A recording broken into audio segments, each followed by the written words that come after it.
What's up, everybody? Welcome to the latest edition of Makoya Rundown. I am Utseva and I'm hosting for Leroy. Yeah, I think today we're gonna have a massive run. Yeah, fam, please do share, please do subscribe, and let's get to it. Hopefully, you guys usually see me there on the panel list, but today we're doing things a bit differently today. And yeah, please remember to tap the orange heart for the heart me, send gifts, and yeah, fam. Today's topic is gonna be today's topic is gonna be understanding systems, and yeah, let's continue and have some fun. Anyways, I see you guys. I see you guys. First and foremost, please let's get to it. Good night, fam. As I said, I am hosting for Uliroy, and yeah, I hope. Sorry for the constant interruptions, but we are fine.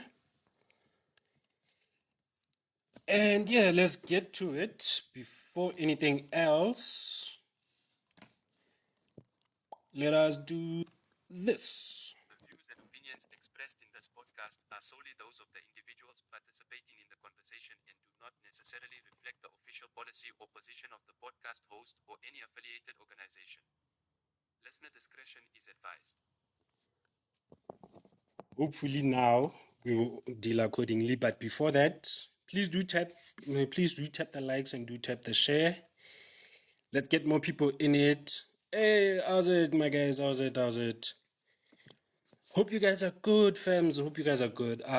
Like I said before, I'm hosting for Uliroy, and by the name Mteva, and let us continue and have some fun. Today is gonna be a bit different. Think about understanding systems, and yeah, because the person who introduced the topic today, we're just waiting for him. Oh, hey, Coops.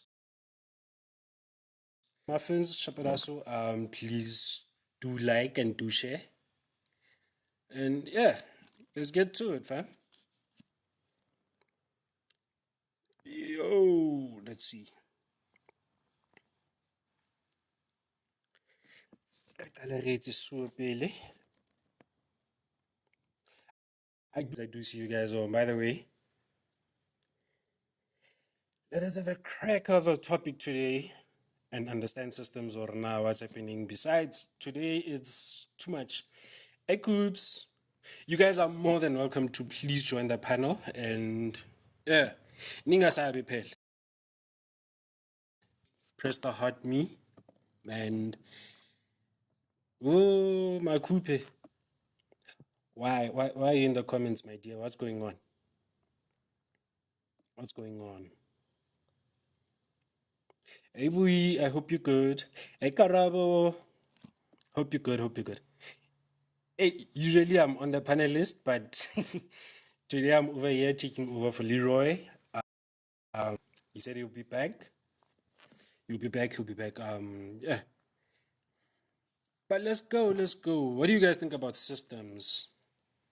I want to hear from you guys specifically, and let's do keep in mind that we are on time today. Re kgona go spanna until latest re spanna until 12 o'clock.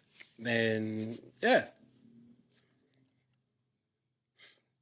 It's understanding Mzwena Karabo. It's the topic that Nto brought up. So I was actually waiting from him because now we were supposed to Makupi Kyatlawe.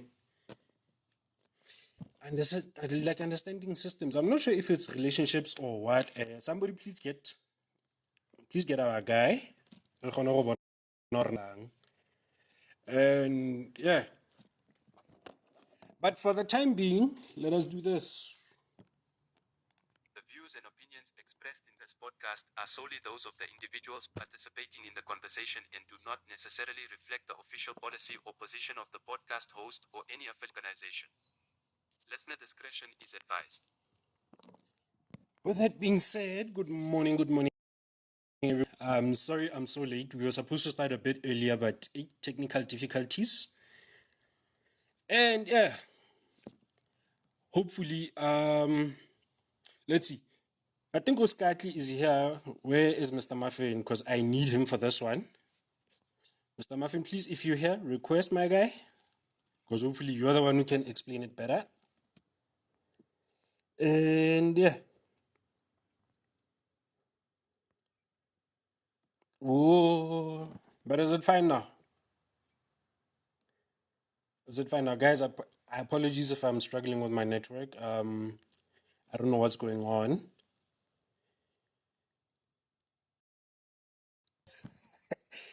Oh, sorry, sorry, Karabo.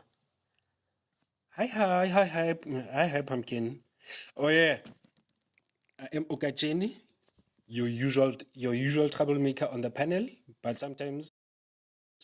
Lee, I see you, my boy. I see you. Yeah. I don't know, fam. I don't know. If you guys are having connection issues on your side, please tell me, because now where I had to move so that you guys can be accommodated, and yeah, let's all have some vibes, man. What's on your mind today? Ayo, no problem, Leroy, no problem. Please, guys, please do share, so that we can get to the business of the day, and yeah.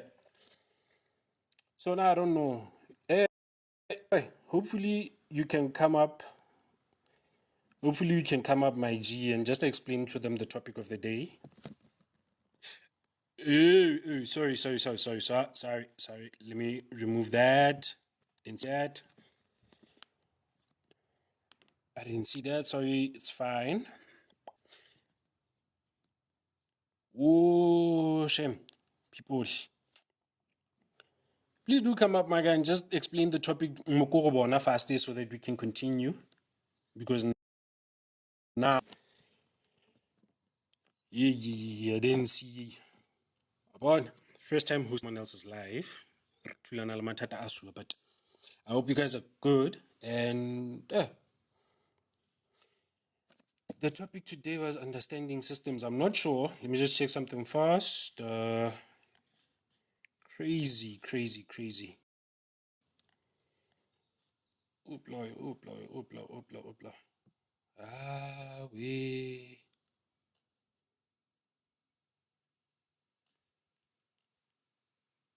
Hey, it's fine. No, it's fine, my G. Hopefully everything will come according to plan. Yeah, fam. Okay. Let's switch things up a bit. What's on your mind today? And hopefully you guys are going to be having. No, Pumpkin, I'm not nervous. The problem is, I didn't have enough time to prepare, because now in a run out. But now let's get to it, man. Let's get to it. What's on your mind today, guys? Okay, let me say this. How are your relationships? And hopefully everyone can feel. You guys are more than welcome on the panel. I can get about how we pushing. And yeah, I'm not hosting someone. I'm usually down there on the panel, but it's fine. Let's see. Ooh, network of mine. People who are not watching. It's fine. Let's see. Oh yes. Stephen, in fact, come up here, my guy. Come up here so we can discuss about that, and hopefully everyone will chime in. Everyone will chime in about the 400 train. What is into? What's going on now? Good morning. What's happening now? I don't know, my guy. Let me just. No, but so far you can continue. Yeah, You can continue about that. that thing No, started it's fine. yesterday morning. Yeah. I saw that thing on Twitter yesterday morning on my way to work, and I was like, what's going on here? Clicked a few links, ended up on Telegram. I was like, hectic. This man's going to town. And then I started Now, work, and then at the end of the day, I went back on Twitter, and it was just everywhere on Twitter. People made memes of him standing there holding his chest. I don't know if you saw the memes on Twitter. It was wild. but are we really ready for that one your train? Because somewhere somehow I feel like there's something that doesn't give quite properly with the adjustments of how the money is being used. Ma, what do you think about it Yeah. then? On your own opinion.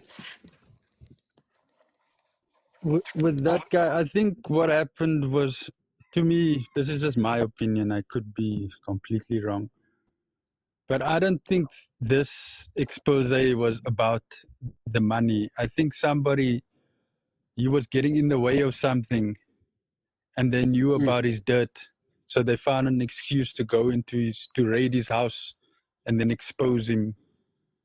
Because to have collected a catalog like that without anybody knowing is impossible.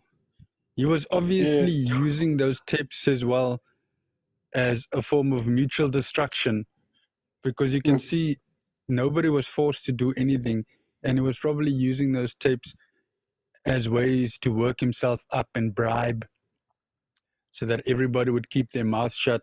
And maybe somebody just got tired of it and they decided, you know what, enough's enough. Let's just take this guy down. So now, what I'm getting from all of this is that the funds are going to be misused and all that. That's what I'm getting. That's what I'm getting from what you're saying. Probably, yeah. Probably. Or maybe they were getting misused and they were just, this was the only way to get rid of him. Yeah, you never know with these things. With politics is a very, very dirty game. Like if you just look at American politics alone, because they advertise everything just like South Africa does, it is dirty. They will take any form of action to take you down. I mean, they did it with Zuma as well. They dragged that man. Before you continue with that, let me just do this. Opinions expressed in this podcast are solely those of the individuals participating in the conversation. Necessarily reflect the official policy or position of the podcast host or any affiliated organization. Listener discretion is advised. Yeah, with that being said, hi, Mponyana, hi. Yeah, let's discuss about the train. Do you guys think it will add value, or it's just another money spent that's going to be wasted? So then, Stephen, you can continue, my guy. Yeah. Wait, I think we might be talking about two different things, because I said the 400 train, meaning this guy that was going through 400 different females. Oh, no. You completely missed each other on that one. Yeah, which train are you talking about? I thought you were talking about this, the train being introduced in SA, but it's fine. It's fine. No. That one, it's another story for another day. It's another story for another day. Yeah.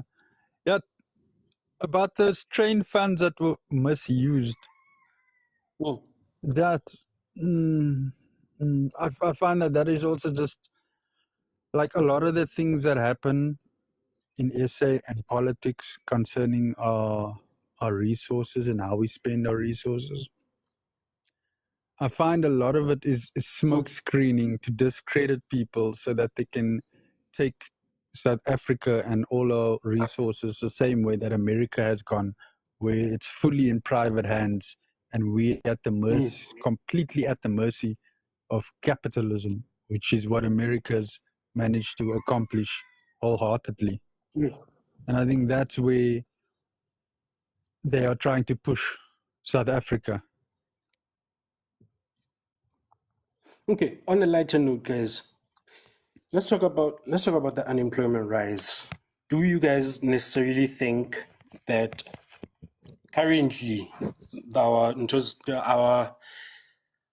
how can I put this in a way that will be understandable? Are we helping each other out, or are we giving each other hey, give me a connection and we'll see what happens, and then down the line problems start to occur? Because I don't know, everyone on the unemployment rise, I mean, people are struggling with jobs, and when the empty promises, because now, someone says, no, give me something, I'll add you into there. Down the line, when you're waiting there sitting, how long have I been waiting for this person? But now it gets to a point where now Alex, you know what? I'm gonna need you guys here on the panel for this one. So please do send your request and do add, because now, Stephen, have you ever faced someone who's asking for connections, or who's unemployed? I did that once, and it turned out to be a mistake because that person disappointed me so badly that I'm like, Please do share your experience So- with us. yeah, now I'm more cautious. Years ago, there was a lady that was looking for a job, and another person that I was working for was looking for Yeah. a cleaner to help. So then I introduced the two of them, and she started working for this lady that I also worked for. Next thing we know, she's borrowing money. 2 weeks into the job, she's borrowing money from the boss. Now I understand, like, traveling and you need to eat and food and all of that. I do understand that. So obviously when you start a job, you've got an empty platter, I do understand that. But the thing is, the lady that employed her understood that as well. And the first week that the lady employed her, the lady gave her extra money because she lived just down the road from the job. It's like a 2-minute walk from her house to the job. But the lady gave her extra money to cover some expenses, food and stuff like that, because she hadn't been working for a while. Then week 2, she's borrowing money. Then week 3, she's borrowing more money. Then week 4, she's sending the lady private messages in the night asking her for money. Week 5, she's sending the lady pictures of how bad her life's going, complaining. It just got worse and worse. I introduced a leech into my boss's life, and I ended up having to apologize because the boss that I was working for, she had a very kind heart, and she was very helping. But then That's hectic. this That's hectic. other one just started taking advantage of that kindness and taking it for everything it was. It ended up being a very small contract for her, and she still bothered the boss afterwards as well. I was like, yo. After that, I am very, very cautious of how I introduce people to work. Or I say, you know what, I'm struggling myself. Work is scarce. I'm sorry. If I don't know you, I can't. Because I made that mistake once. But I think you know what, nah? The mere fact that you helped the person to come up, that was a good thing. That was a good thing. And now the problem is, immediately when you get into that space, it's where jealousy starts to come in. Jealousy starts to, manifest itself. But hopefully, the person will learn from their mistakes, and let us see. We're seeing new people here, guys. Please do share. Please do come up. let us engage in this topic. And yeah, so yes, Hi, everyone. Stephen, Hi.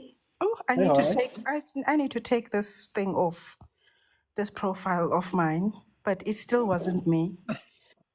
It's gonna give you problems. It's Hi, gonna give you Good, Stefan. problems. good I saw morning, Gina. How are you?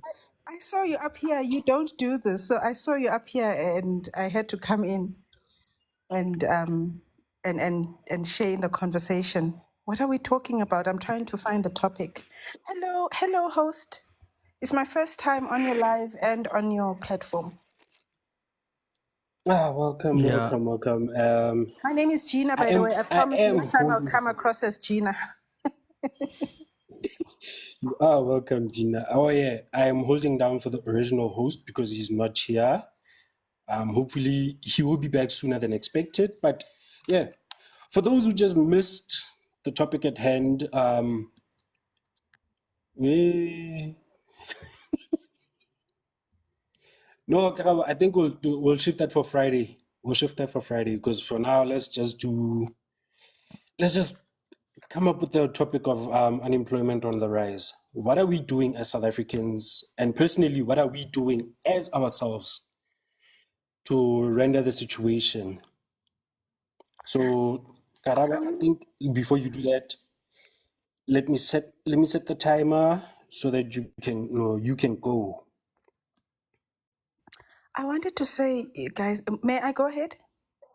You Yeah, know, you can. it's a huge problem, this thing of lack of accountability or ethic or work ethic for people, because I agree with Stefan. As much as sometimes you want to help, that you get burnt along the way, and then you like no, because you also have to have a sense of self-preservation. You know, if you do something and then it goes south, a person would say, no, you must maintain your good heart and help people, but at what risk? It could be risk to you and your means of family's, income provision. So it's a very dicey situation. We can't just say help because you can and to prove that you're a good person. Personally, I used to try to help people from very disadvantaged backgrounds, like kids. I'd go to school, Stefan, to schools and, like in the very disadvantaged communities, like where there are shacks and things like that.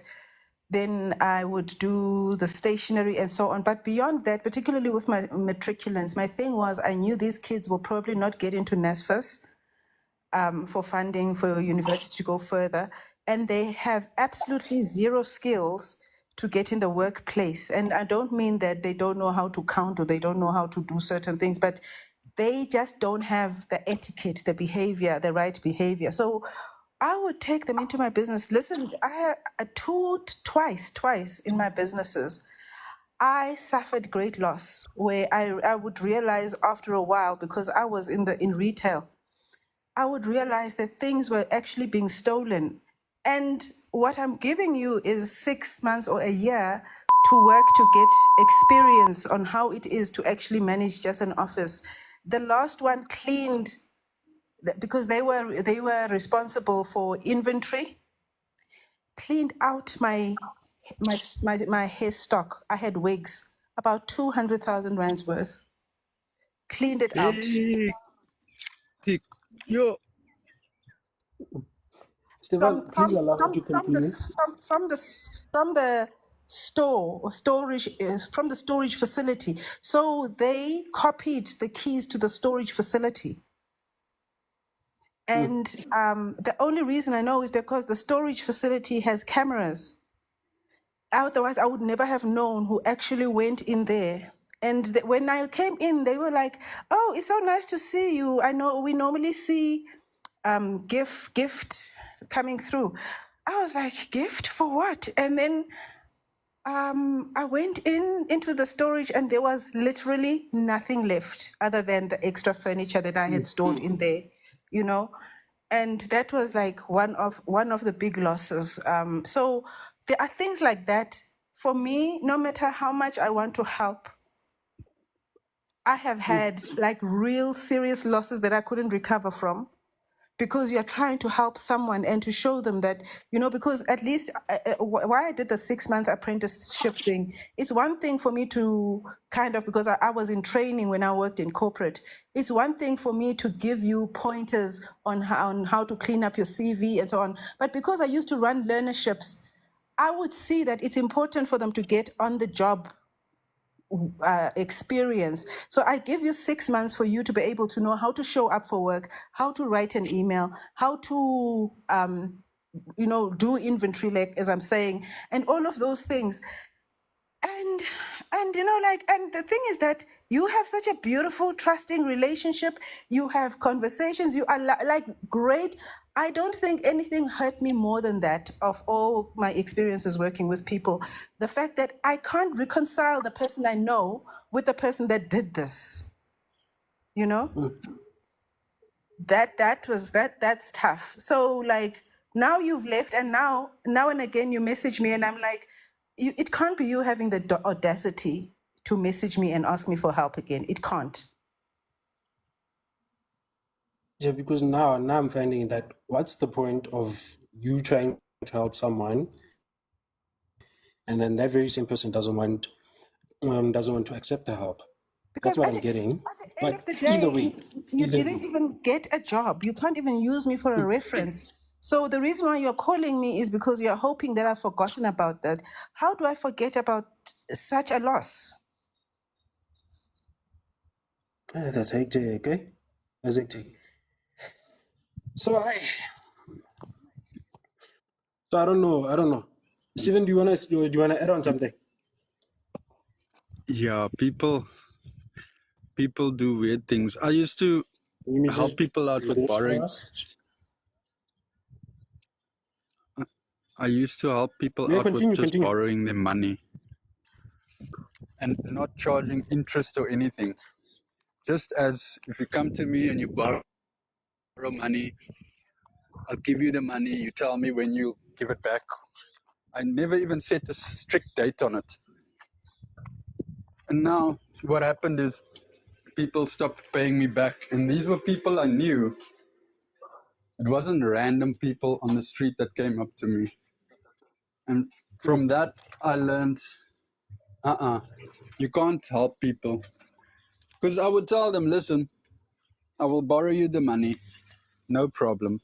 Just pay it back when you can. And some of my monies I never came back. And it's also the audacity for me that they would come back later and try to borrow money again. Like they forgot that they borrowed money from me in the first place and never paid it back. So then I shut off. I was like, no, I don't have anything for you. I'm sorry. I am broke because I can't keep doing this where I help people, but people don't really want to be helped. They want a free handout. And I understand that sometimes people do need like a free handout. But then ask me like, listen, I'm in a tough spot. I won't be able to pay you back. Please help me out. That I don't mind. But don't borrow money from me with a promise of paying it back and then never paying my money back. That hurts more than anything else. That gets to me. That's what I'm getting. It's actually good. It's actually good because I wanna now, when we intend on borrowing people money and then expecting them to start paying us back in the name of I'm gonna get a job, pay you back, da da da da da. The problem is, Bonkosi, we are on unemployment on the rise. How is it affecting you as a person, and how is it affecting people around you? So yeah, Stephen, you can continue before I give my thoughts on that. Yeah. Oh, to get back to unemployment, yeah, we have a serious problem in this country when it comes to that, but we also have a serious problem of people not taking accountability for their actions. Like Gina mentioned, she actually tried to train people up and give them an opportunity, but they ended up burning her. And that's happened to me in the workplace last year. My boss employed a guy to try and help him. It was on a short contract for 3 months because I needed somebody to help me at work. and we got this guy, and he was an older guy, recently divorced, and I really felt sorry for him. But during that time, while he was working there with me, I realized, no. This guy doesn't want help. He wants everything to be done for him, because every task I gave him, I would show him, this is how you do the task. I would, like give a proper example. And then I would tell him, if you get stuck, come to me. Come. Proper example. And then I would tell him, if you get Sorry, stuck, sorry. Let's just do that. Now you can continue. Yeah, I would. So that you can... Diva. Please, can you mute Yeah. me? So sorry, Diva. Please mute your mic for now. Let Stefan continue, and we'll get to you. Stefan, please finish up, my guy. Yeah, I would, inform him, if you get stuck, come to me, let me know what the problem is, and then I can help you further. Yeah. And then with every task, he would rush through it, and it would cost me extra work because I would have to go back and fix all his mistakes. So I'd give him something that's supposed to take him 4 or 5 hours to do. He would come back an hour later, say he's done, and then the thing's not even close to the standard where we need it to be at. Then I would have to restart it and finish it myself. And it did this with numerous tasks. After a while, I got tired, and my boss asked me for feedback on this guy, and I told him, no, this guy's just making my work hard. He's making me do double work. I might as well do the work by myself then. And then my boss asked me, okay, it'll be better if we let him go. So All right, stop. I ended up being the one time. firing him. Because of time, please let us allow other people on the panel to also give their thoughts. And yeah, Diva, I don't know if your sound is fine. If your sound is still giving us problems, we'll give Stockport and then we'll come back to you. My phone just normally freezes when I try and get onto a live. But can you hear me Okay. loudly? Yeah, now we can hear you. What's your take about I unemployment on think the I have a line? different. I think I have a different concept in totality with regards to the rising unemployment. I Yeah. just feel over a set period of time, look, your age is against you. That's number one. So when you do get into employment, at some point in time, people have this tendency of jealousy or ulterior motives when, the attitude when somebody comes in, they're achieving faster than most people do due to their experience. Then you have this total ambush against certain people in your workspace. So I had a completely different experience. I started a company.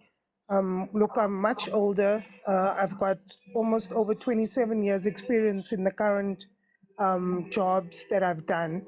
So when I go into another company, I'm not going to tell you that I'm there for the money. But if I'm in sales and I'm a commission earner, I'm going to show with my work. So if I grow in less than 4, 5, 6 months and I then am in a position of leadership and I take my role seriously to a point where policies and procedures are followed, it's just because I want to do my job to the best of my ability. I'm not saying anybody else is not supposed to. Some people have this tendency of negativity in the workspace. I would come with a positive mindset. I would, even if on your worst days, even if I had the worst day, I would leave the house smiling. And I have this mentality of what would be your last words? If this was the last day you saw me, how would you feel? And my whole concept around work, the work environment, we are there 24/7, 7 days a week. Some of us live and breathe work. When we get home, we're so exhausted, we don't even have time for our own families.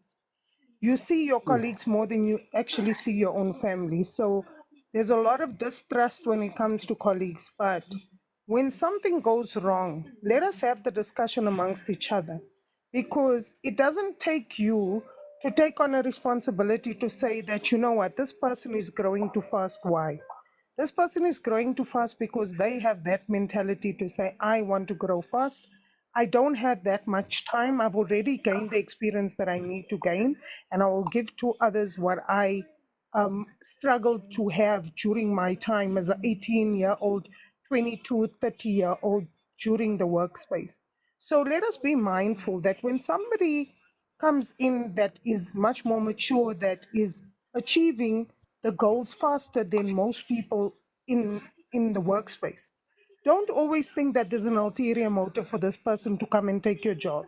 We Black people need to stop thinking that when we get into a space, I'm there to take your job. If you're not doing your job, that is not my problem. I am doing the best I can in my workspace, and therefore, it doesn't take you, it doesn't give you the right to go and sabotage another individual when they are doing well. That is the current um, that is what's currently happening in workspaces now. Workspaces become so toxic that people go there every day crying. You get that little bit of peanuts per day that you go and go work for your family. And you must remember, by firing somebody, you are taking a little bit of that person and their entire household. Because remember, I'm a wife, I'm a mother, I'm a sister. My family, if I do not work and I'm doing the best I can at my workspace, and you come and you sabotage me, remember, karma is a very, very bad thing. One day you might just walk into a firm where I'm a director, and are you expecting me to do the same thing to you that you did to me? No, I will not do that. Instead, what I will do to you is I'll hit you with kindness. And that is probably that's the worst kind of thing somebody can do to you. That when you've done something bad onto somebody else, the expectation is, oh my God, she's my director now. Don't ever think that people remain in the same spaces.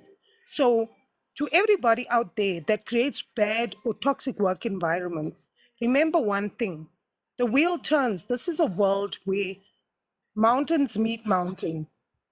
And at the end of the day, by you sabotaging one individual for lack of discipline or lack of knowledge, that is going to be on you. Because you don't only hurt the one individual, you hurt that individual's entire family, right? Because I would rather be told that I'm not doing, fire me because I'm not doing a good job, but don't fire me because I'm doing the best at what I am and I'm growing faster than most people, you know? Rather fire me and say to me, no, we don't need you here. But don't call me an activist. Don't say to me that when I pick up something is wrong, or somebody is being victimized on a specific thing, that you're going to call me an activist, or you're going to say that I'm racist because the other individual is of color. But it's because what is wrong and what is right.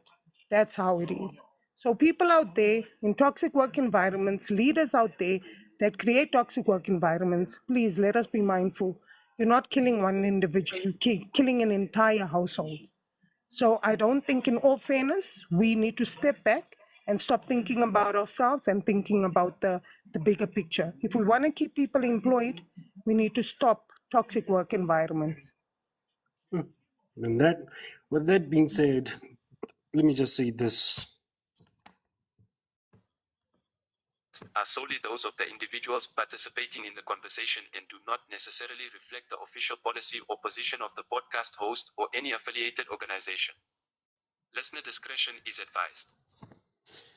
With that being said, I fully agree with what you're saying, Wena Diva. Let's give O Stockport a chance and hear what he has to say about unemployment on the rise. Bafo, how are you? I'm well, thanks to yourself. Awesome. What's your take on today's topic, bro? Okay, so I'm going to mention this from we started this conversation last week, Friday, the last 2 minutes. So I'm going to just remind just a little bit of what I said and then continue from there, so we can yeah.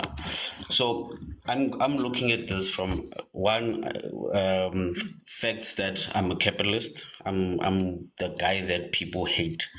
I'm the typical person that when I vote for the system, I want the system, I like the system.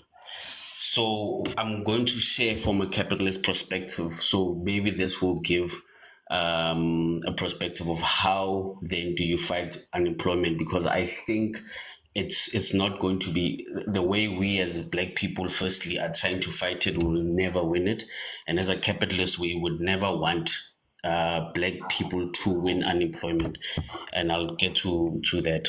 And then before I get to it, I want to say Diva is from how she described herself is sorry if there's any offense here, but she's a typical person that we would want to have in my company, for example, and that's what I want when I look into in people, because I would want a person, the way she described how hardworking she is and how she can put herself in a place where she put the company first compared to the family, so she can provide for the family. That's what I want. Now, last week I said, when you must think of 10 companies that are standing, and these 10 companies are looking at, in the 90s, they are looking at these new government instruments that came in to say that Black people need to be employed. Now, in there are 3 lawyers, and this happens in all industries, but I'm making lawyers because it's a very typical thing. And these 3 lawyers are standing there and they dictate the market. Now, as a capitalist, you sit there and say, how do we fix this issue here? And the issue is to saturate the market, to influx the market. So we would then say the best thing is to get the best minds to become lawyers. And then you would take out a system called bursaries to the top students in South Africa, across all universities, across all schools. And then 20, 30 years later, you find a structure where there are over 2,000 lawyers, but there's still 10 companies. Are you following me? Now, when there are these 2 companies standing here, those 10 companies, we have now won the game. Do you understand?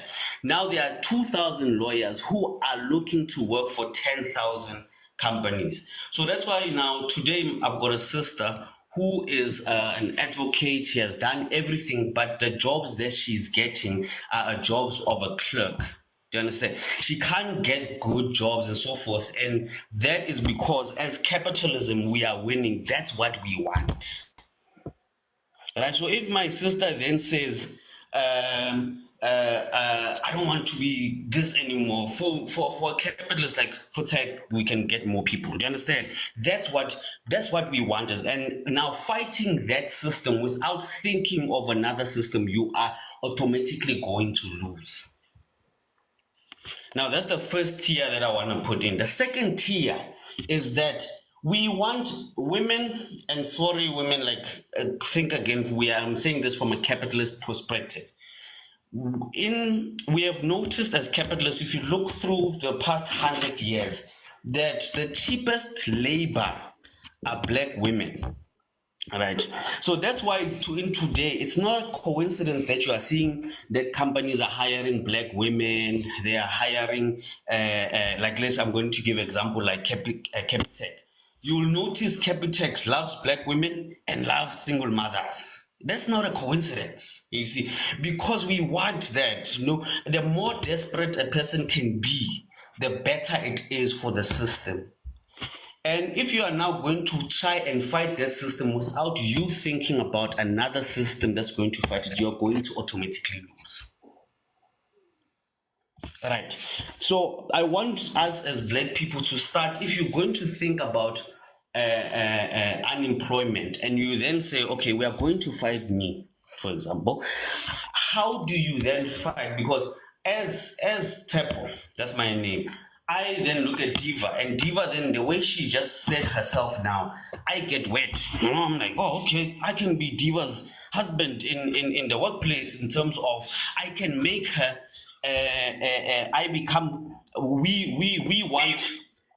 we want to be the woman's husband. So if I walk into a house, because this is our capitalist thing, if I walk into a house, I must get the tea first before the husband gets the tea. Do you understand? Because she knows she can get fired. This is how capitalism uses. So if you can't think on that level, as black people, we will never fight capitalism. We will never fight unemployment. We will never win unemployment. I've sat in big companies, boards. I've seen how they think. Nothing is coincidental. Everything that we speak about of nepotism and stuff like that, it's just to just rattle the snake. There's nothing it does, guys. There's nothing it does. You need to think beyond, guys. If we want to tackle this, even if we're thinking, let's start businesses. The way us as black people don't understand, I said it on Friday, I'm going to say it again, we don't know how to run businesses systematically.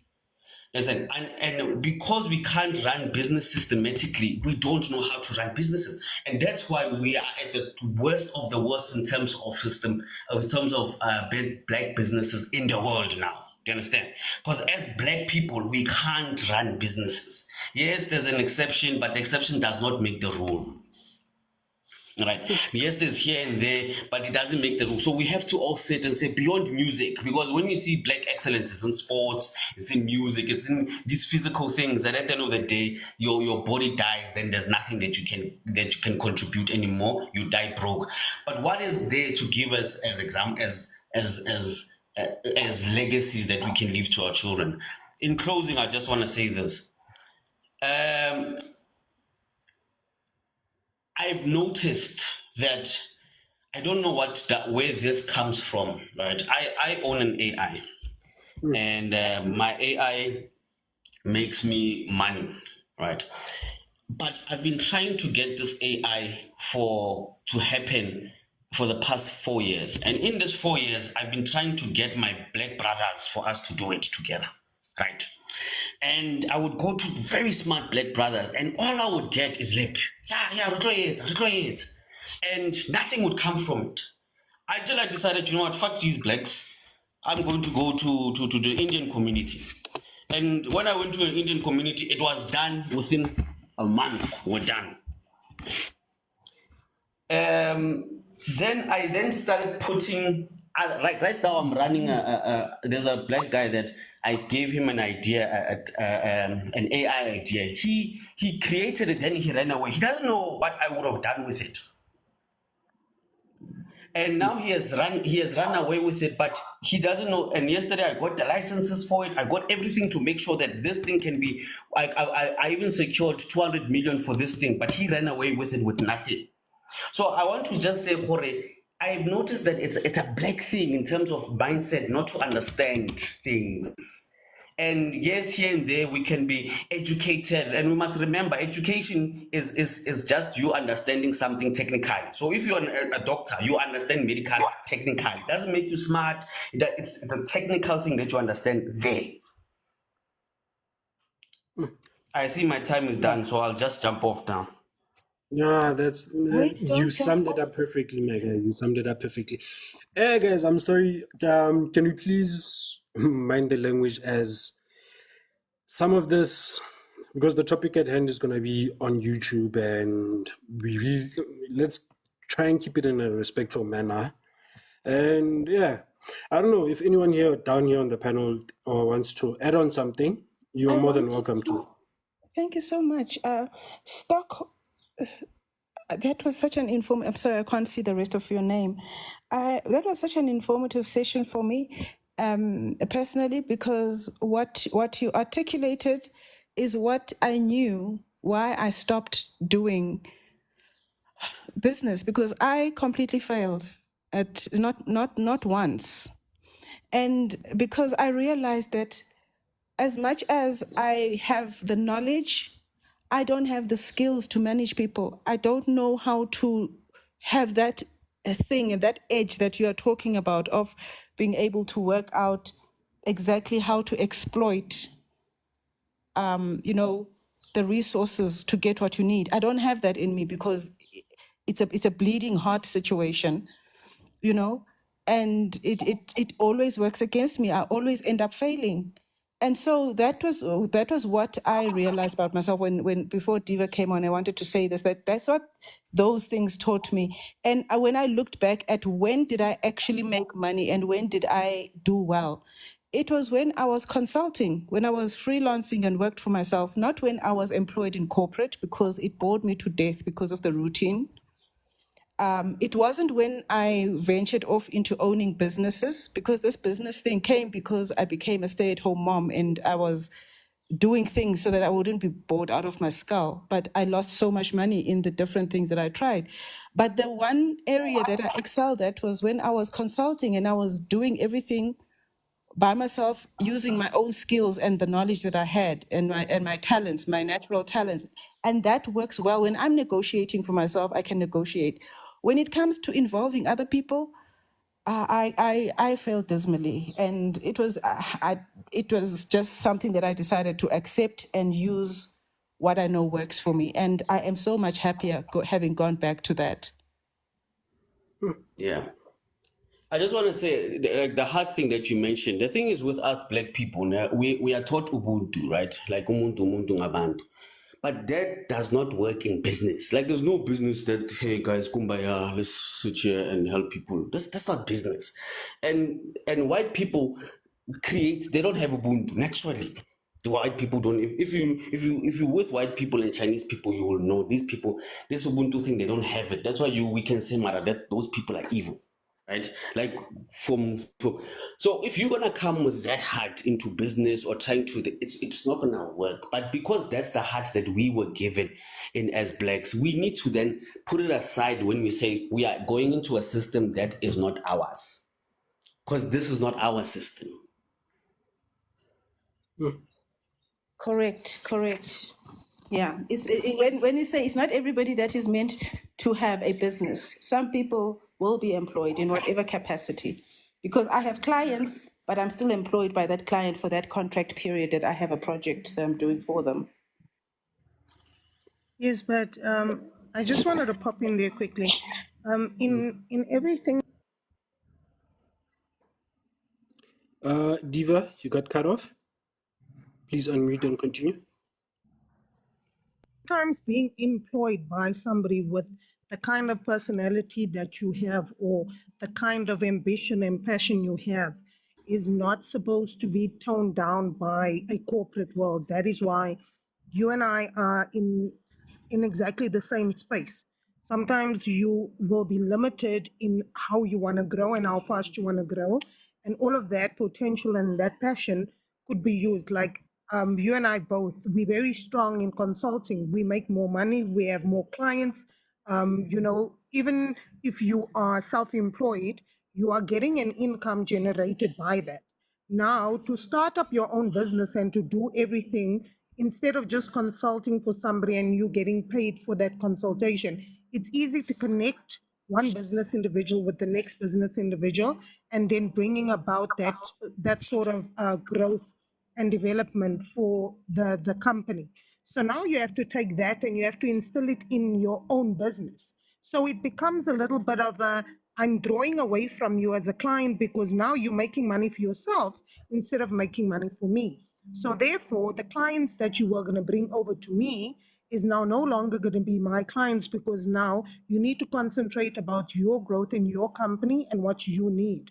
So therefore, having a business is not easy, but don't ever give up. Don't stop knocking on doors. Don't stop having the connections, because once you start flowing, you will have a story to tell very soon to your children and your children's children to say, the best of the best. And I follow Dr. Mutsipe because there was one thing that he had made mention, is that when there was only one individual, and I'm not going to name names right now, there was only one individual that saw my potential and saw that I would grow, because he was a client of mine as well. And I was still working for a financial institution at that time. My job was to convince him to leave that particular financial institution and move with us. And there was one thing that made me realize till this day, that when that was the only person and it was the only institution that believed in me. Until this day, I will still remain with them, even if I were to own my own bank. To understand, so loyalty does not necessarily lie within another company, because remember, this is an economy where we need to look after ourselves. We need to push our business, and doors will close. I mean, I've sat on human settlement round tables. One minister after the other would come in and promises are made, and then you will take your project and you'll submit and everything is 100%. And you get people that will come onto your platform and say, no, just give that to us, sell that project to us. You understand? Why do you need to do the hard work? But now you're thriving, you've got so much energy, you want to do this work, you want to feel the soil. And somebody comes and says, no, don't worry about it, just give us that. How much do you want for the project? Easy come, easy goes. Do you get what I'm saying? So yes, don't stop knocking on doors. Don't stop believing in yourself. Trust in the process, and it doesn't come easy, because never in any successful businessman, if you listen to their story, from Elon Musk to Dr. Mutsipe to all the big guns, corporate guns, there's always a big story behind that. And that story is, I never gave up. How many doors did I knock on? How many people stopped me from becoming successful? And how many people, said to me, sell this to me. Don't worry about doing the hard work. Let me help you. You understand what I'm saying? So, from my perspective, woman to woman, I tell you now that I'm busy with a construction company since 2010. We've been on roundtables, we've submitted, we've gone, we've done everything. We've got a team. During COVID, a lot of these people lost their jobs during COVID time. We've had to close businesses. My partner had to close her business. I mean, we've lost over millions and millions of rands just submitting. Until this day, I'm not giving up. I've gone back into corporate, and it's not been working for me, because I'm that particular individual. I will thrive. I will push. I will, if, I said to my consultants the one time when I was a leader in a corporate environment, do me one favor, bring to the office one thing that when you want to say, I've had it, I will not, I cannot, I cannot. That one thing that will make you turn back from that door and say, no, I have to go sit, I have to tolerate, I have to grow, I have to do what I need to do in order for me to achieve what I need to achieve. Bring me one thing, whether it is a picture of your son, your daughter, whether it is, and I don't want it to be monetary. I want it to be that come, I don't want to use the word, come the fire, the rain, the dust, the storms. When you say, I have to stay because this is the reason why, bring me that. And when I looked at their charts at work, most of these girls had young children, babies.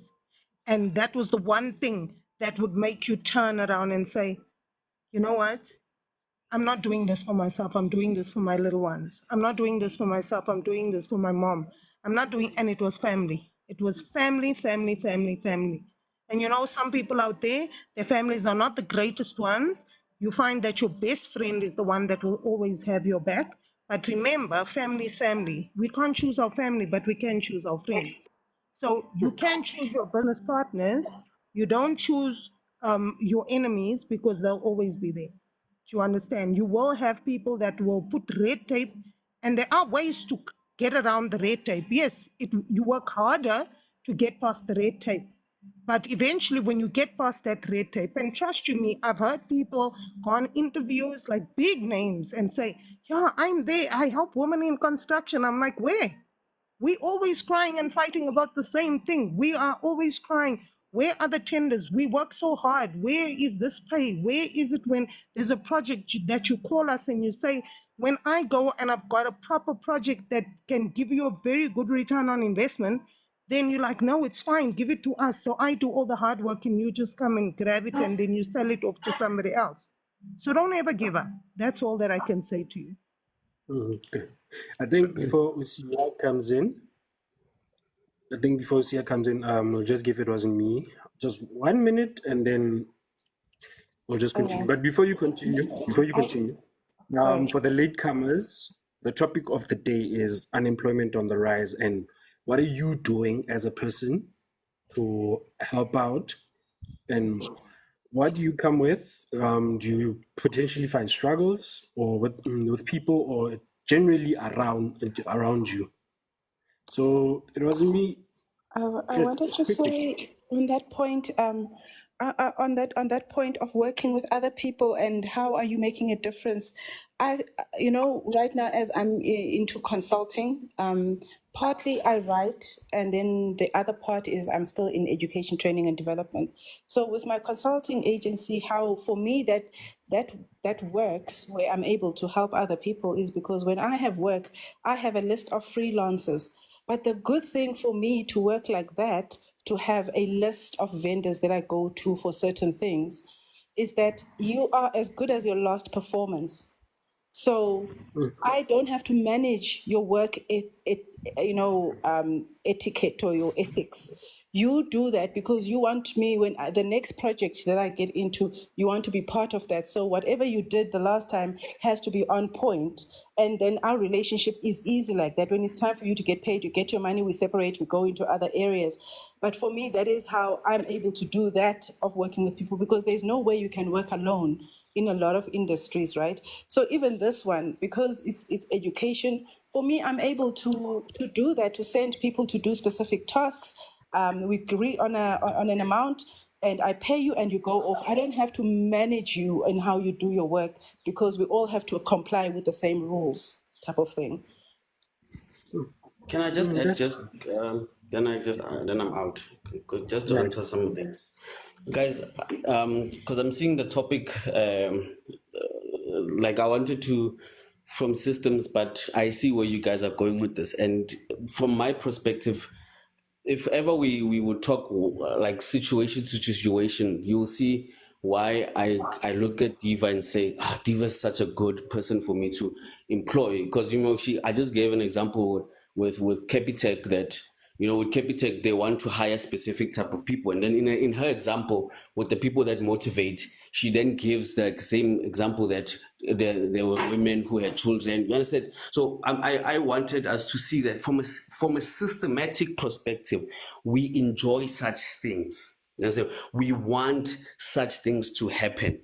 And then in closing, I just want to say that when you're in the tender game, as you've mentioned there, please think about it from this perspective. You are dealing with one customer, right? And there's 100 of you. There's a lot of you, and there's only one customer, and that customer is government. That's why they kill each other, and there's nepotism and all of these nonsense things that happen there, because all of you are fighting for one customer. If you want to be successful in business, go the route of, and you don't want to be corrupt, go the route of business to business. You will make a killing better on that side. But more than that, create systems. Bo Petrus Motsepe and all these big names. And guys, we are in mining, and we're doing very well in mining. When people come to us and ask the success stories and stuff like that, I always say the best person to speak to and ask about my successful story, go ask my wife. Because to me, because I won't tell you the nitty-gritty. I'll tell you about the motivations, keep going, do what. But there are things that I will never tell you, because one, they are sensitive. Two, they are not for everyone to hear. And those things, again, I'm telling you, it's systems.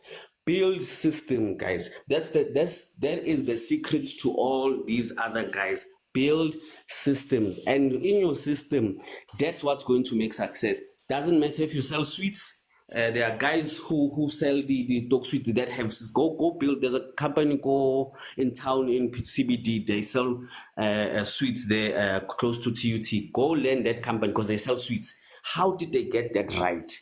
Then you'll understand that there's a system there. That's all I'm going to say, guys. Besides that, stay blessed. Yeah, Sorry, Mr. Stockboard. yeah. Actually, I came on here mainly for you, and First of all, hi everyone. How are you doing? Sorry, I had to just grab his attention before he left. You know, I fully agree with you. And there's even a quote that says something. You can't quote me on that. It says something about I think culture or systems trumps any strategy or planning that you have. You know, so Yeah. basically, if you don't have the correct culture, if you don't have the correct systems, forget about whatever planning. It's always going to come secondary to whatever system that you have. So, and I heard your last submission where you spoke about in systems and how the actual system works, and we need to, like, basically as Black people, if we ever want to succeed, we need to come up with good systems. In your experience, because it seems like you do have quite a bit of experience, what system do you think can rival and eventually replace the current system that you do have right now? Okay, so one of the biggest issues more and you'll notice with African countries compared to South Africa that we chose a different system in terms of our democracy. Yeah? With African countries, they wanted to take over and push the guys out, and then they ran, and that's why they have those issues that they have. Now, in our country, the first thing that Mandela did, which people think he sold us out, he didn't. He saw, the biggest problem is that we don't have the knowledge to deal with this issue, right? So his whole thing, that's why if you listen to Mandela's speeches, you'll hear him say, educate yourself, educate yourself, educate yourself, right? So the first thing is you have to go and educate, whatever you want to be in, educate yourself in that. Very important, right? But there's different types of education. There's the one that you get for university where people just, okay, guys, and that's what I'm saying. That's technical information. It's just that to us as Black people, they sold it as the key to success and all of these things. It's not, guys. If you know what logistics, if you've got a logistic degree, you just know supply chain at technically. You don't have the experience to run a logistic company. Now, the next thing that I would say, once you've got the education, I would say then, I always picture a person driving, right? And I can imagine this is how Mandela then probably wanted it to be. That's why the first government was the GNU. You put these guys in the driving seat, right? You put them in there. And you can go watch the movies, Tamo, what do you call this? The Shaka Zulus, because white people do the very same thing, guys. Before, if you notice, they first came, they first landed us, then they didn't take over the land first. They first danced with us and jiggy, so they can learn us, they can learn our weaknesses. We as Black people don't know the weaknesses. That's why we can't break the system. As soon as people, as soon as you hear, hey, you kefir, we get angry. We even have a word where it boils us. With them, they have no words, because as soon as they sit there, they're like, oh, guys, just say kefir, and then you see them get riddles, and then we can talk about what we need to talk about. That's a system by itself. So the second thing, what Mandela they noticed is that if we can let them drive the car, which is what the first GNU did, and we have a passenger the passenger is the guy that we trust. So when you look at someone like Patrice Motsepe and them, those guys, that's why they call them comrades. Those are made billionaires, because they wanted them to be Black people to at least know the system from the other side. And these guys, most of them sold us out. They did not go and think. That's why if you listen to Julius, you'll say, but who did Patrice make a billionaire? Because it's true. He was supposed to be one of the guys who sit on the next to the white people and learn from the white people. So when we take the white people out, he becomes the driver and teach the next person. And at the back of the car, there are back seat, there are three guys who are chilling and watching the two guys in front. Am I making sense? No, you're making perfect. Right. So these three here are watching the two. So this one who's a passenger is learning from the driver. That's the GNU in 1994. Let's learn from these guys because you don't know the system. Then from there, we can start weakening the system so we can come and build our own. So we didn't do that. That's why today you can find a mall in Honale. Let's look at Mamelodi. You know, there are people in Mamelodi who've never left Mamelodi, and people think that's something that Should be celebrated. it should be celebrated. Mutu primary school Mamelodi. High school Mamelodi. Now there's tax school Mamelodi. Wafeta. Now there's malls, there's jobs, there's everything called Mamelodi. Do you understand? Now there's no reason to leave Mamelodi. They have, and if you go do the research, Mamelodi as itself, a township in itself, the last time I checked, was taking out every month. They were taking out 6 billion out of Mamelodi. Do you understand how crazy that is? That us as black people, come Mamelodi, we have 6 billion every month that we are spending, but we cannot congregate ourselves and say, how do we do? Now we look at someone like AfriForum, and these guys, just by I think there's only 150,000 of them in that organization. They were able to build a university. What university has the government built since 1994? And these guys have just built a university. Take. Do you understand? And now that university, if you go see what they have studied, they are teaching blue-collar jobs. Now, what does that mean? They have already taken down the white-collar jobs. They own them, right? Before you continue, let me just do this. The opinions expressed in this podcast are solely those of the individuals participating in the conversation and do not necessarily reflect the official policy or position of the podcast host or any affiliated organization. Listener discretion is advised. You can finish off so we can give CA a chance. Sure. So I will say, then go look what they did now. We used to own the blue collar business workforce, plumbing and what. But now they've got a university of that, which is in Afrikaans. Now, what are they trying to do? Do you see that they've studied us, and now they're going to try and take that system also? And all I'm saying is, stop board. Yes. Don't you think it's easier for them to study us because they also have the financial backing behind them to do so?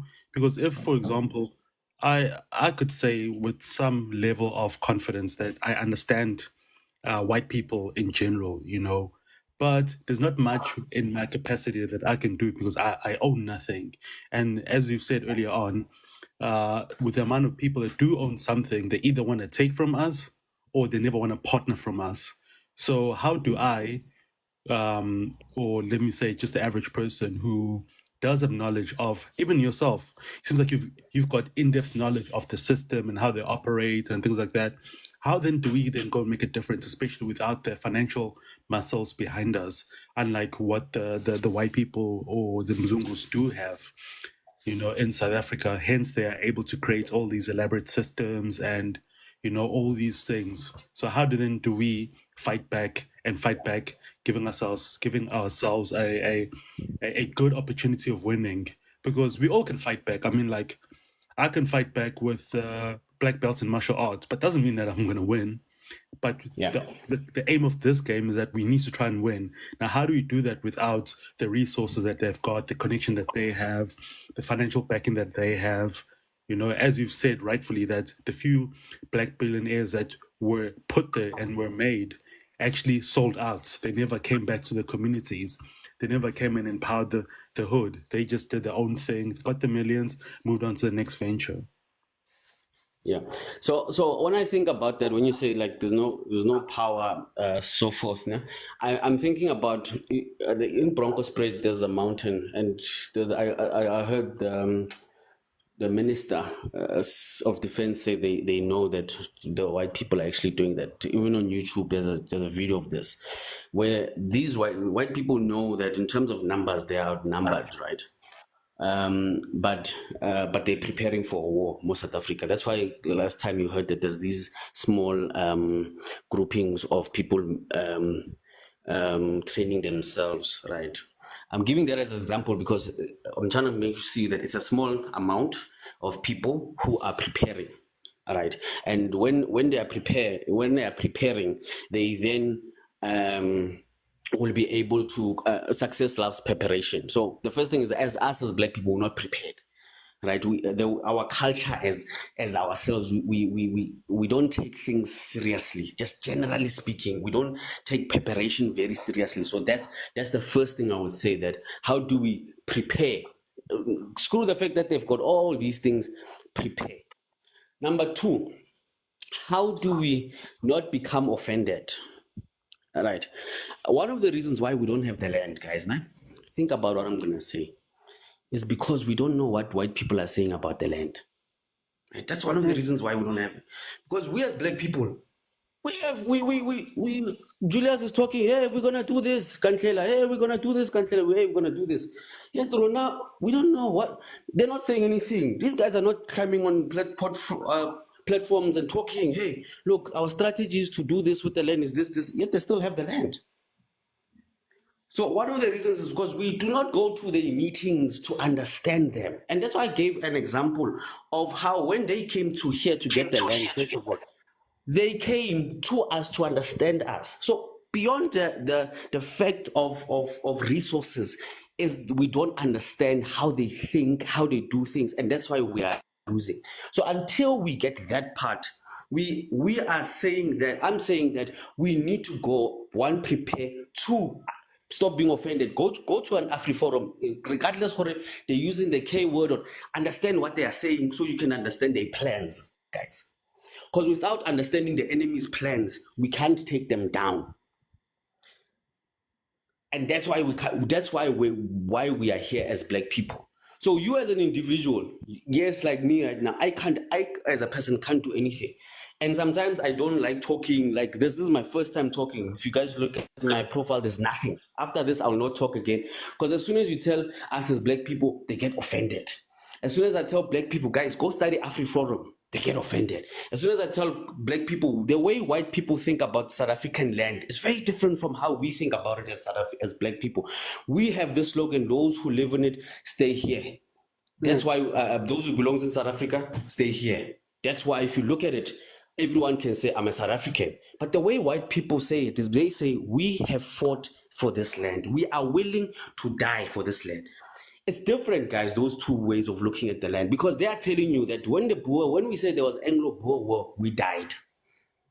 Go study how apartheid actually started so you can understand the way these people think, and go study how they won. When we say that these guys, when they say we want South Africa is ours, is because how they look at it, that we died for this land. Black people didn't die for this land. That's what that's how they look at it. So until we get there, my guy, we won't fight. That's why I'm saying preparation. Let's just prepare ourselves for get that in our minds. Then we can find the system. Okay, Diva. Stockport, I just wanted to add to what you were saying. Sia, remember something. You can never know what the enemy is preparing if you do not infiltrate. Sometimes, as Black people, we can behave as if though you're stupid. Do you understand what I'm saying? Now, by stupid means that I'm not saying be dumb and not be vigilant as to what happens around you. Listen to the news. Listen to who's saying what. Go to these. You know, the one thing that I like about myself is that there's a lot of vernacular languages that I don't understand. Now, as a colored individual, you'll go into certain tribes and you'll go into certain areas. The one thing that I am very grateful for is that the one language I can master is Afrikaans. I'm dark-skinned. In my profile pic, I look very yellow-boned. But there are times when I've walked into Afrikaans presentations and the Mzungus look at you as like, I know this person doesn't understand a word of Afrikaans. Yes. And I don't open up my mouth up until they have spoken whatever they want to speak about. And guess what? Then I'll come out and then I speak pure Afrikaans. You know the shock that runs through that Mzungu's face and his body is that they had this entire conversation thinking that I didn't understand a word of Afrikaans, and now I can answer them in an intellectual manner in which they would have never thought I could do. And a lot of the times when my partner is from KZN, she's black, right? Now, obviously, when we walk into an environment, I always say to her, do not open your mouth before you understand what the room is like. Know who's who in the zoo. Don't just splat out everything at the same time. You need to start, as black people, we need to start reading them. And we need to Yes. start keeping quiet and listening, looking, and then start acting. Because what we've done before is we've acted on impulse, we've acted on emotions. And the Mzungus have got all of this intellect because you know what? When we as Black people get onto forums like this or onto lives like this, we fight one another. Have you ever seen a Mzungu get onto a live and come and discuss what they do, when they do it, how they do it? And I tell you, not a one word of a lie. They are here listening to what we say. They Yes. know exactly what we say, when we say it, when we're going to act, who's going to do what. The politicians play that game. It's like a broken record. We go around and around and around. And I've always looked at every live I go into. I never find a white Mzungu from South Africa on a live. I've never met one. I've seen coloreds, I've seen Indians, I've seen black people, I've seen people from the States, but I've never ever seen an Afrikaner. I think there was one time that Afrikaner came onto the live and they chowed him up so badly. I don't ever think he came back onto a live. So remember something. You need to keep quiet.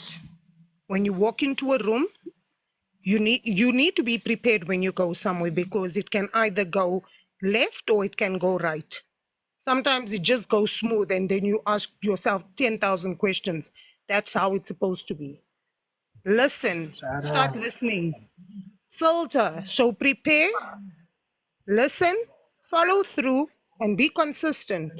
Don't ever let the ball drop because the minute you drop the ball, that's their opportunity to say, you see, I told you they're never going to make it.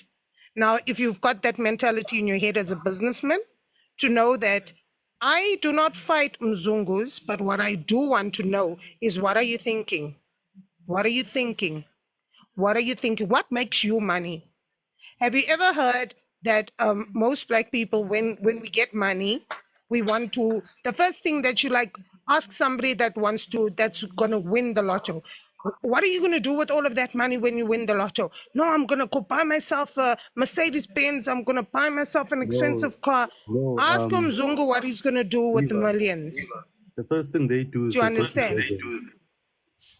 Hey? Now, The first thing a like, black person does after winning the lottery or wins $1 million, they go to Durban. yeah, well, you do, but you get my flow of No, I conversation. get you. I You get get you. I my get flow you. of conversation. Yeah. Now, let us put that question to Mzungu. If you won, already they have got wealth. Some of them Zungus are very well established. They put their money in investments. Listen, I've come from a financial institution. I know Mzungus are very, very well prepared. They've got, if you ask about the educational systems, their children go to school. They are well educated. They've got investments. They've got endowment policies. They've got educational policies. They have got things that will look after their children and their children's children and their great-great-grandchildren.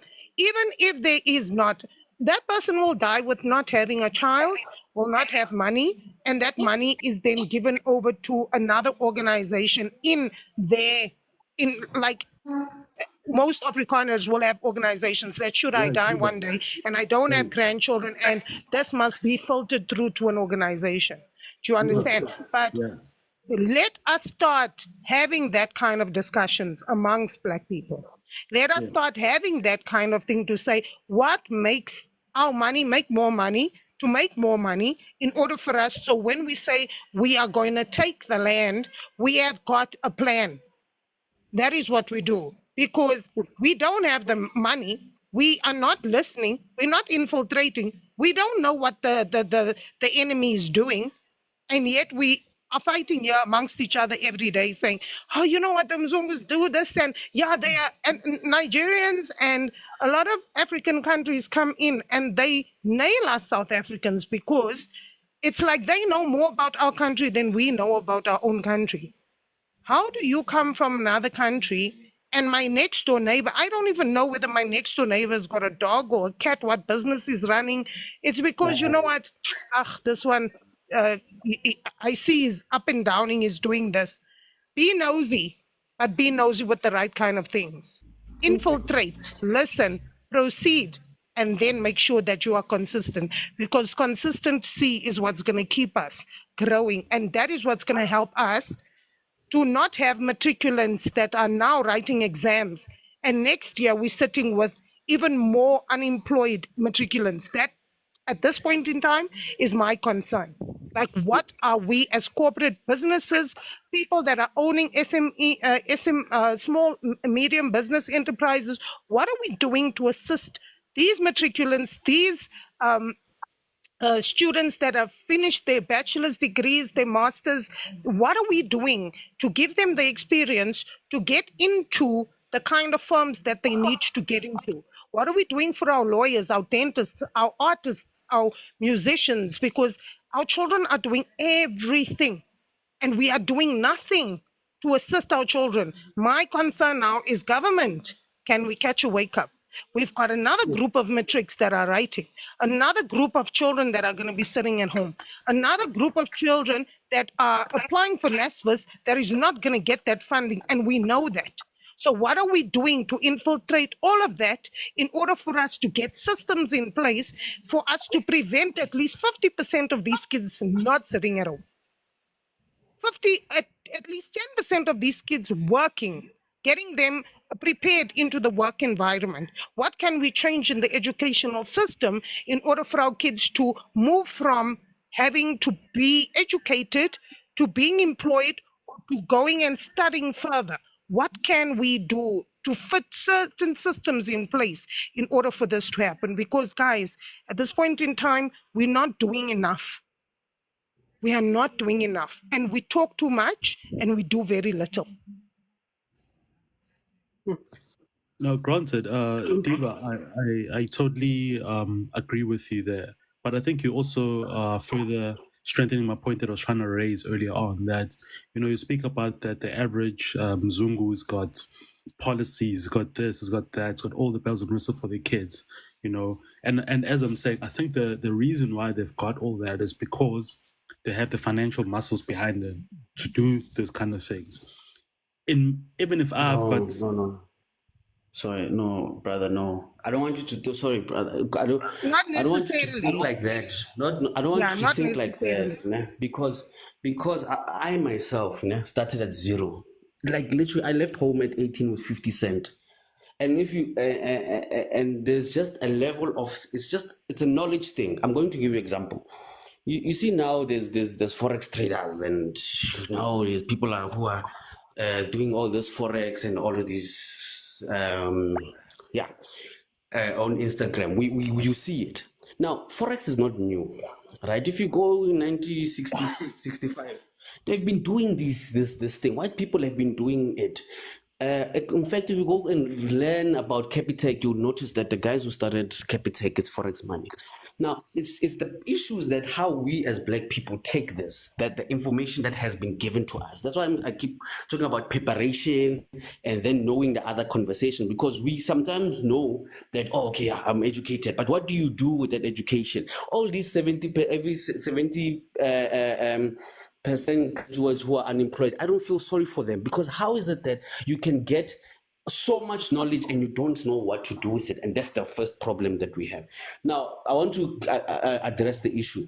Go DSTV. There's a 7. Do you know the channel 412 on DSTV? Do you know it's here?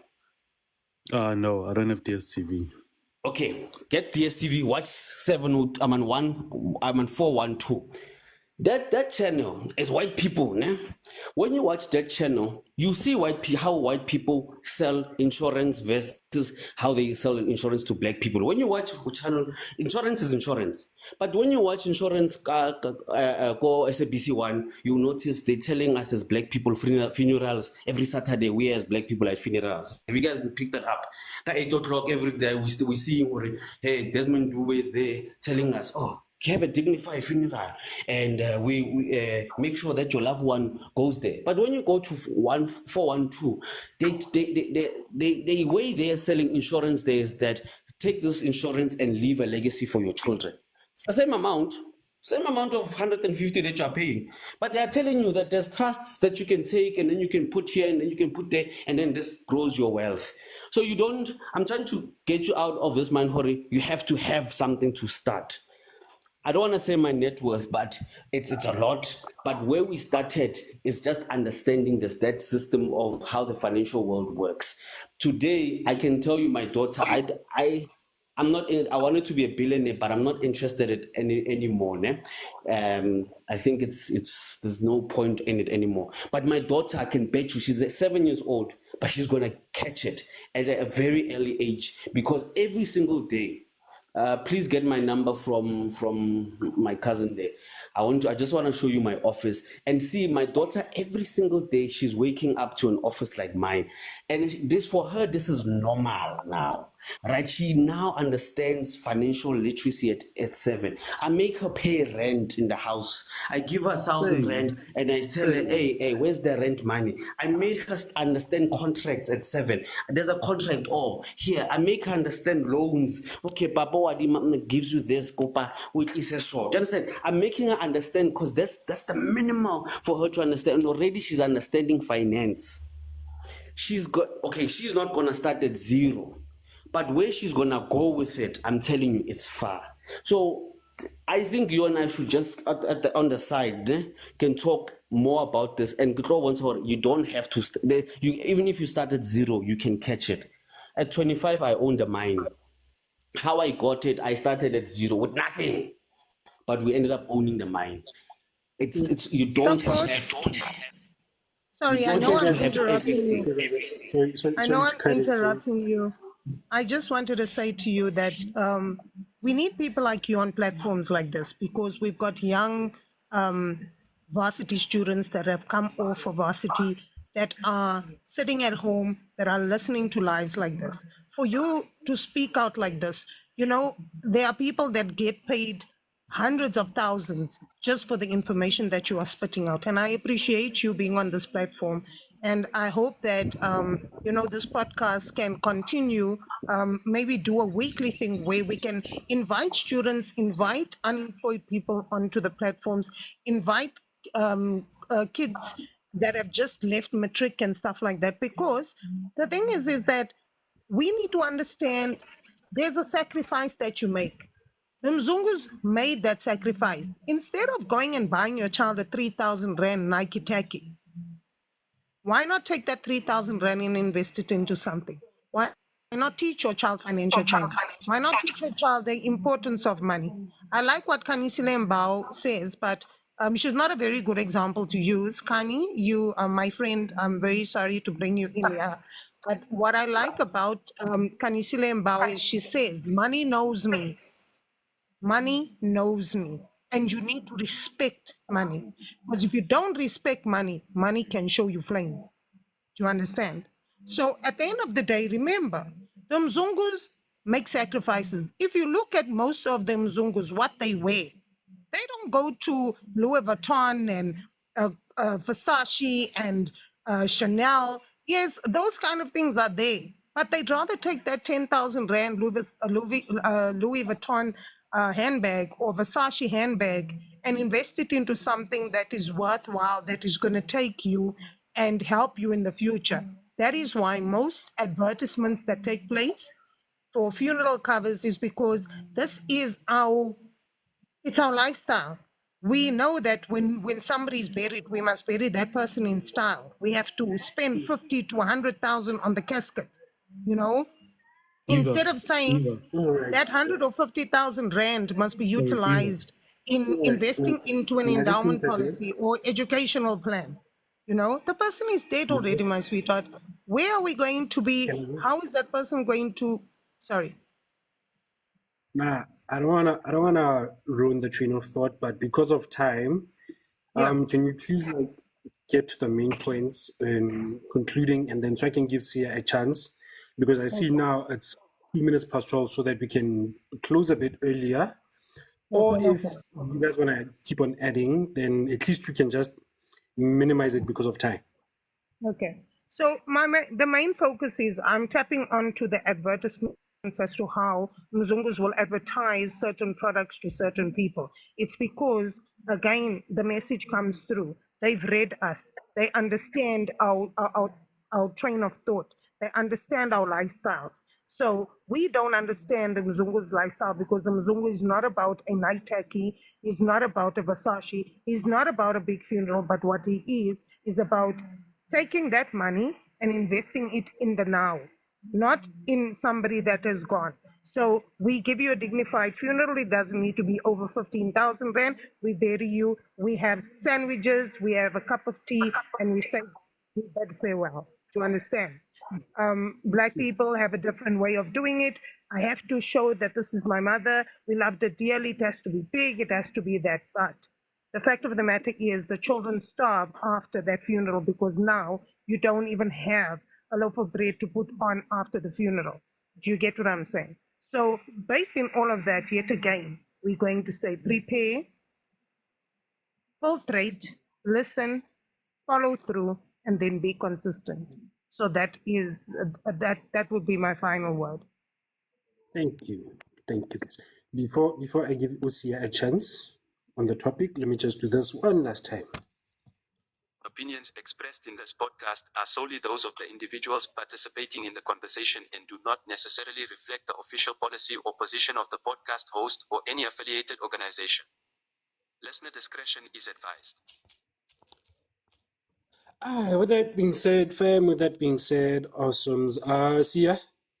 Yeah. No, I totally agree with Diva. I mean, I also like, as I said, I think I've been fortunate enough in my life. I've been fortunate enough in my life to hang out with the Mzungus of the Mzungus and the blacks of the black. So I've got people in both sides, and I could say, as I said earlier on, with confidence that I do understand the mentality. Hence, I'm a different person to a Mzungu.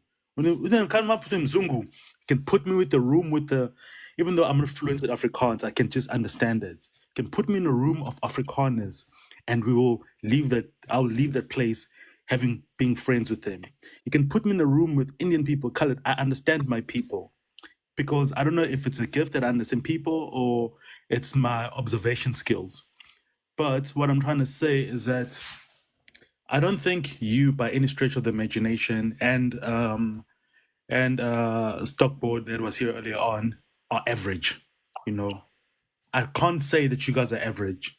No average South African leaves home with nothing and starts a multi-million rand company. You are both an exceptions. No average South African looks there and says, I want to be self-employed. That's not an average South African's mindset, And I think we also need to understand that we are trying to liberate people here, but what kind of mindset do these people that we're trying to liberate do have? And just because maybe it was easier for you or someone else to do it, but that's not also maybe it's your gift, but it's not average mindset out there. I sit and I talk to youth all the time. I'm constantly involved with sports. I get kids, guys, do this. First thing you can do to yourself to get discipline, arrive and training on time. Step 1, arrive on time. Forget what we're going to do after that. Just arrive on time, because these are the conversations that we're having with the average kids out there, And going back to the advertisement thing, I think the Mzungus understand where they are right now. I don't want to talk too much into business because I don't know if a lot of people do understand the intricacies of business, but a lot of people do understand politics. And for example, things like state-owned businesses and stuff, your Transnet and stuff. Those are the tools that the apartheid government used to liberate the white people of those times, right? Those are the tools that was used, and hence they're shutting it down now because they are like, no, whatever tools that we used, I don't want you guys to use the same tools, because we've seen through us it works and it can get you guys to a certain level. Hence, right now we are still in step 1. When we make advertisements about funeral, about dignity, and all these things. And the Mzungus, when they make advertisements, all about investing and all that, because for them as a nation, they've moved on from where we were. Tina, we still need to master that currently, and that's one thing we also need to understand that, and hence I go with money. I'm sure all of us here could get money. I think we are all we're all intelligent enough to get money through the non-conventional means.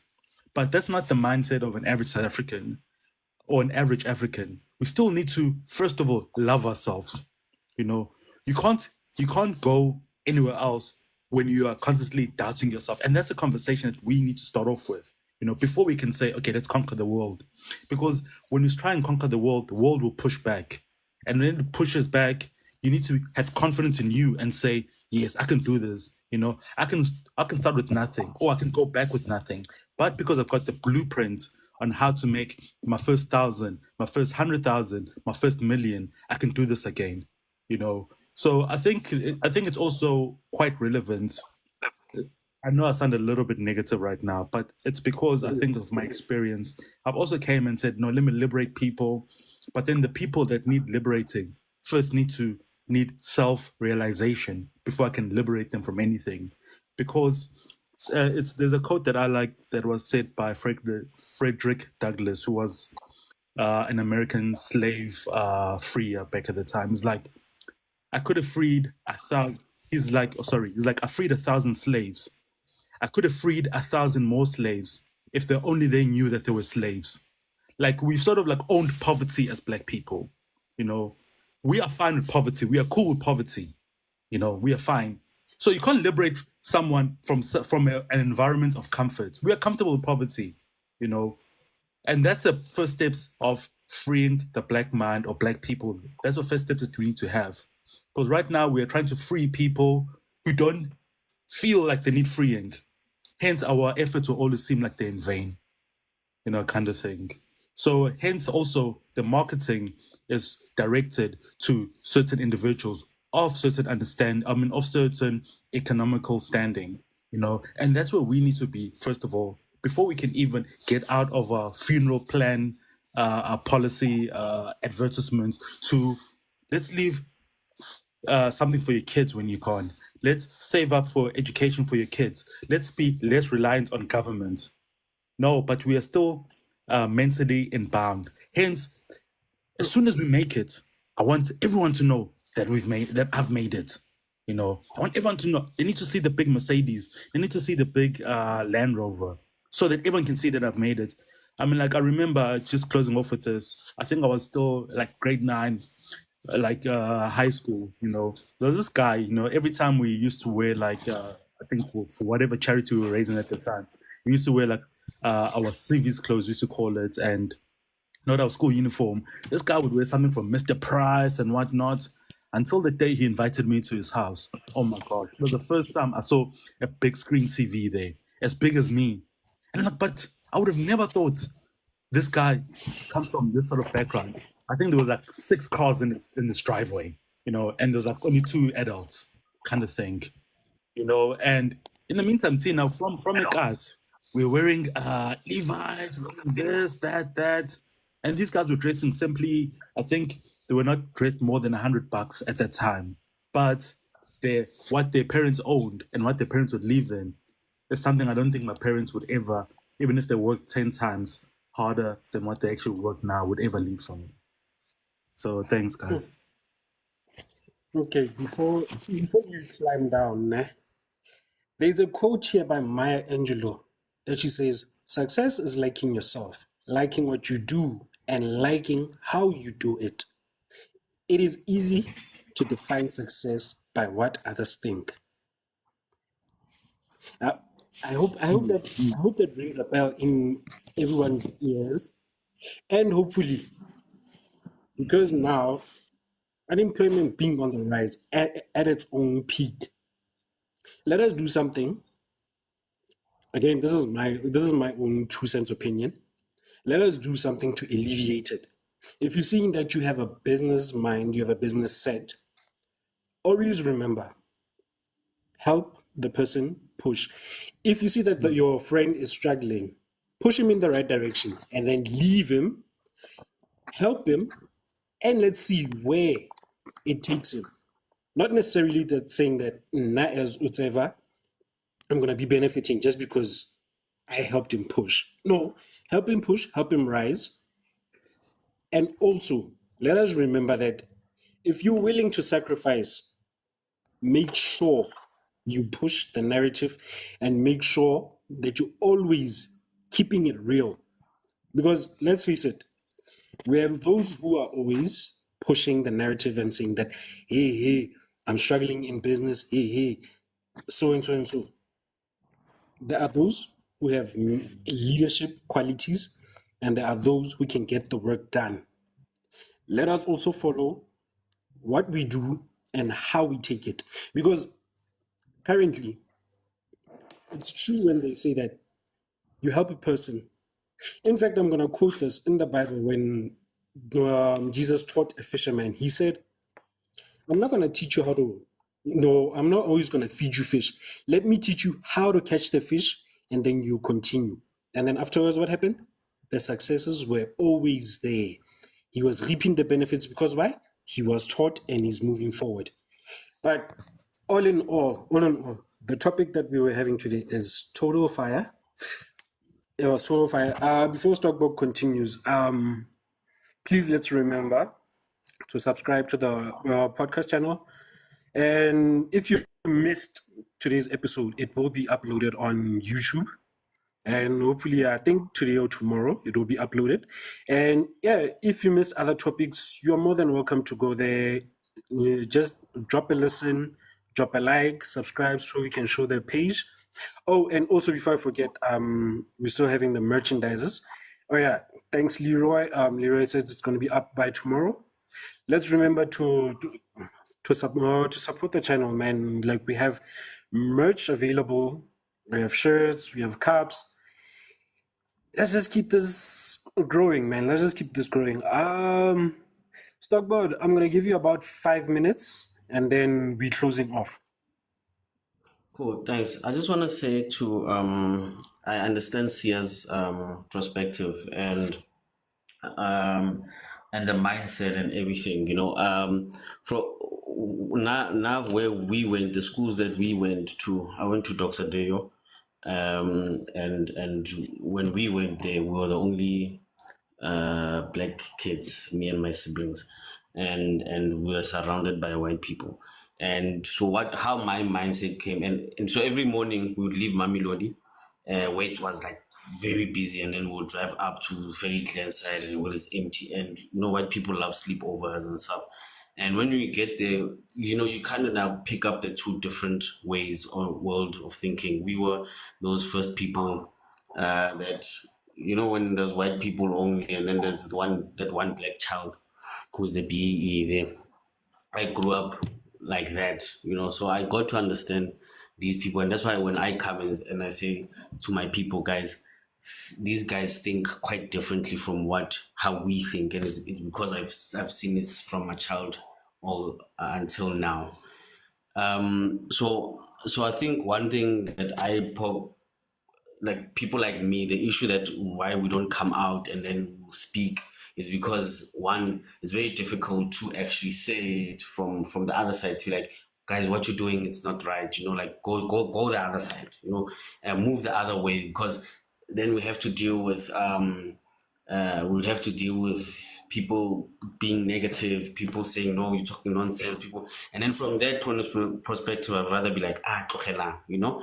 And I know it's wrong, but that's why you don't see a lot of people who know the other side coming back and say, hey guys, actually what you guys are doing wrong, is go this side. That's why now you find a lot of black people who say, I wouldn't die for black people. Diva, could you please mute your mic so that we don't get interference? Oh, sorry. I'm unmuted. That's My why apologies. I'm freezing. Just a sec. It's fine. It's fine. If you can hear me, please mute me. Yeah, it's fine. Let me do this on my side. Thanks. Stop. So I just want to conclude by saying that I know the mindset is different. So everything that I've been saying and speak, I'm just trying to show guys that there's a different mindset out there. You know, as we are fighting in a specific way, these guys, when you don't see them fighting, is because they know what they are doing. And I would love to get to a point where we are seeing. Sorry. Sharp, you can continue. I'm gonna. Yeah, Mm. okay, it's destructive. Sorry. So we need to we have to understand this, right? So my try from my perspective would be, guys, let's So be sorry. educated in these matters. So sorry for the interference. You're trying to mute the mic there by Diva. I'll give you another 2 minutes when I stop board. There we go. It's fine. Stockboard, you can continue. I want to say, let's be educated in these matters. Let's actually find out, like, nothing is it just happens. Let us actually do our research and find out who's this my like, I've got a picture of Rupert on my wall. That's my guy, you know, not because it's white, because I understand his history, his parents' history. I understand where they come from, you know. So find out about these guys, because Lebanon, they didn't just stand up and then became. There's systems that were built for them to become like that, even though it was unfair. But find out how it became unfair. That's what I'm saying, you know. And secondly, I would like to say to anyone who plays golf, guys, go play golf. There's a reason why people are there Wednesday on the golf field. Go play golf. That's all. Okay, in closing, Maga, what do you have to say? In closing, I love my black people. I'm saying, black people, let's push. Let's be educated, like really educated. Read as much as you can. Have conversation with people who make sure that you are always the stupid person in your group. Don't be the smart one, because when you're the smartest, they're taking from you. Try and get in rooms where you're the idiot, so you can actually take from other people and learn as much as you can. Please don't be scared. I know that the world looks scary. I always tell my daughter, I want her to get in her mind, do not be scared of the world, guys. Go out there. The worst you can do is die. After that, it's done. There's nothing to it, you know. You're gonna die at the end of the day. So please go out there, try and push. Don't be scared. Don't be scared to go into these big companies, big people to speak to. Yesterday I was in Sheraton Hotel. I high-fived Naledi Pando. You know, like I just walked up, high-five, you know. Don't be scared, guys. Do it, please. Like, I'm praying, I'm saying, as black people, please do it. All right, shout out, fam. Sia, any closing? There's not much from my side. I totally agree with Stockboard there. You know, I think every battle that's won needs to be won internally first. And I think if once we can conquer that, and I think the whole world then is our oyster.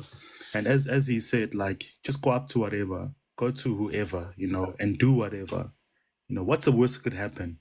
Where you are already, without doing anything, you have already failed. So you can't fail twice. So you can only move up from there. So guys, I totally agree with that. Win the internal battles first, and then go and conquer the world. Thank you. All right, fine. Before we give the Umnigazi Wendawo space to give us the chance, let us just do this. Opinions expressed in this podcast are solely those of the individuals participating in the conversation and do not necessarily reflect the official policy or position of the podcast host or any affiliated organization. Listener discretion is advised. With that being said, Lee, over to you, my chief. Yeah, I will know and I will as well. Guys, I have to leave now, as in, like, but I'm at the hospital, but I'll be back on Friday there. But then thanks a lot, Maji. Away, man. Shout out, man. Oh yeah, by the way, Leroy, please remind them about the subscription before we close.